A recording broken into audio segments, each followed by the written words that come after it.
bring you the latest news and updates from here and around the world. Giving the news with no exceptions and bias. Serving the nation with integrity. Your primetime source of news. This is the Daily Gazette.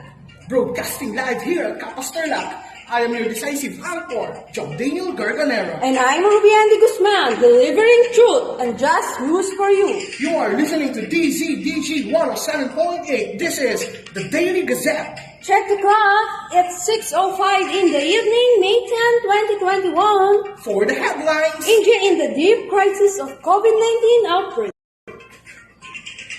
Philippines versus China, territorial rights in Scarborough show.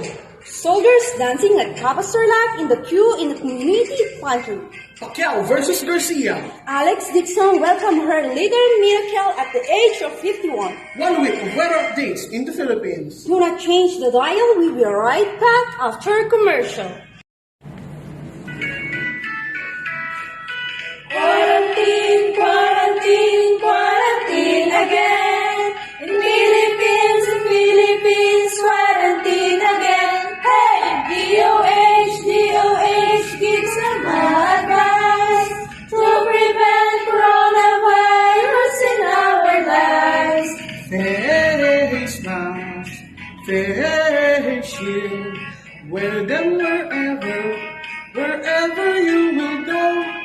Face mask, face shield, wear them wherever you go. Straight to the hottest headlines for the international news. India in a deep crisis of COVID-19 outbreaks. Here's Alice Espiritu for the details. Mass vaccinations in India has been put to cease as the outbreak of COVID-19 reaches new highs. Indian Health Ministry recorded about 410,000 cases in 24 hours. Experts said it is impossible to meet Prime Minister Narendra Modi's target of inoculating 300 million people by August. This is Alice Espiritu of Daily Gazette. Back to you, Joe. For the national news, Philippines versus China territorial right in Scarborough Shoal. Here's Eunice Manaloto for the details. Former Foreign Affairs Secretary Alberto Rosario and President Rodrigo Duterte said that only war or bloodshed can take back the progressed Philippine Sea from China. Embassy officials have been locked in a war of words since last month over the presence of Chinese Coast Guard, approximately of 200 ships, which has fired up the Philippine Defense Secretary Delfin Lorenzana. This is Eunice Manaloto of Daily Gazette. Back to you, Ruby Ann. For the local news, soldiers dancing at Capas Tarlac in the Qui in community pantry. Here's Cheryl Lloyd Martin for the details. Several police officers, soldiers, village watchmen, and volunteers regaled the residents in line at a community pantry in Capas Tarlac with their dancing skills.